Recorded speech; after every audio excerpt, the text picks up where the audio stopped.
नमस्कार, मी रोहिणी तुमचं स्वागत करते माझ्या चॅनल मराठी तडकामध्ये।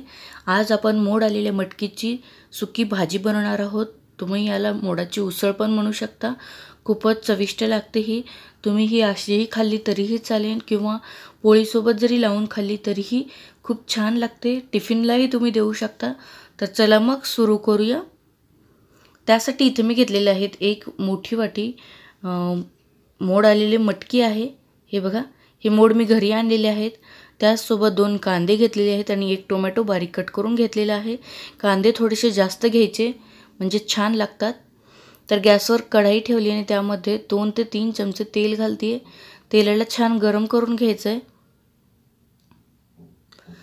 तेलाला आपण छान गरम करून घेऊया। तेल गरम झालेलं आहे। त्यामध्ये आता आपण मोहरी आणि जिरे घालूया। मोहरी जिरेला छान तडतडल्यानंतर शेंगदाणे घालते मी। त्यासोबत हिरव्या मिरच्या घालते, त्याचे तुकडे। तुम्ही इथं हिरव्या मिरच्या क्रश करून घालू शकता किंवा लाल मिरची पण घालू शकता। आलं लसूणची पेस्ट घालते 1 चमचा आणि छान परतून घेणार आहे। शेंगदाणे कच्चे आहेत त्यामुळे मी सुरुवातीला घातलेले आहेत। आता ते छान तळले जातील। आता यामध्ये आपण कट केलेले कांदे घालूया। 2 कांदे घेतलेले आहेत मी। कांदा थोडासा जास्त घ्यायचा म्हणजे छान लागतो। आणि कांद्याला आपण 1 ते 2 मिनिटे छान परतून घेऊया।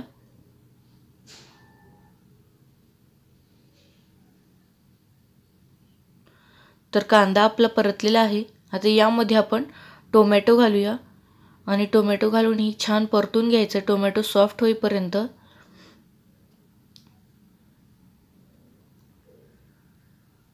तर आपला टोमॅटो सॉफ्ट झालेला आहे। त्यामध्ये मी अर्धा छोटा चमचा हळद घालते आणि अर्धा छोटा चमचा गरम मसाला घालते आणि परत एकदा व्यवस्थित मिक्स करून घ्यायचं आहे। तुम्ही जर लाल मिरची घालणार असाल तर या स्टेजला तुम्ही लाल मिरची घालू शकता। आता मटकी जी आहे ती पाण्याने स्वच्छ धुवून मी यामध्ये घालते। जेव्हा आपण मटकीला मोड आणण्यासाठी ठेवतो तेव्हा थोडासा त्याचा वास येतो।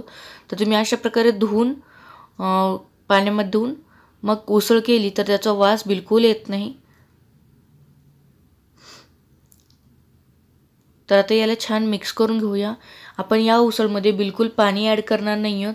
आपण जी मटकी पाण्यामधून धुवून घातलेली आहे त्यामुळे बरंचसं मॉइश्चर यामध्ये आहे। तर आपण आता फक्त याला झाकून वाफवून घेणार आहोत। तर आता यामध्ये आपण मीठही घालूया चवीनुसार। मिक्स करून आपण यावर झाकण ठेवून याची एक 5 ते 7 मिनिटं वाफ काढून घेऊया। गॅसची फ्लेम एकदम लो ठेवायची आणि मग 5 ते 7 मिनिटे याला वाफवून घ्यायचं आहे। लो गॅसवर आपण याला वाफवणार आहोत। मध्ये 1-2 वेळेस आपण चेक करूया। तर एक 5 ते 7 मिनिटं झालेली आहेत। तुम्ही बघू शकताय आपली मटकी छान वाफलेली आहे। मटकीला जास्त शिजवायचंही नाही, थोडीशी ती त्याचा क्रंचीनेस असू द्यायचा म्हणजे ती खातेवेळेस खूप छान लागते। तरी तुम्ही बघा छान आपली मटकी शिजलेली आहे। तर आपली मटकीची उसळ जी आहे ती एकदम तयार आहे, मस्त झालेली आहे। तुम्हाला जर आवडत असेल तर तुम्ही या स्टेजला लिंबू पण घालू शकता।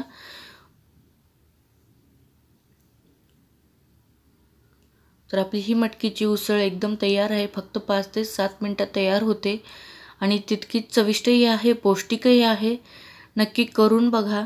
रेसिपी जर आवडली असेल तर लाईक करा, शेअर करा आणि अजून माझ्या चॅनलला सबस्क्राईब केलं नसेल तर प्लीज सबस्क्राईब करा।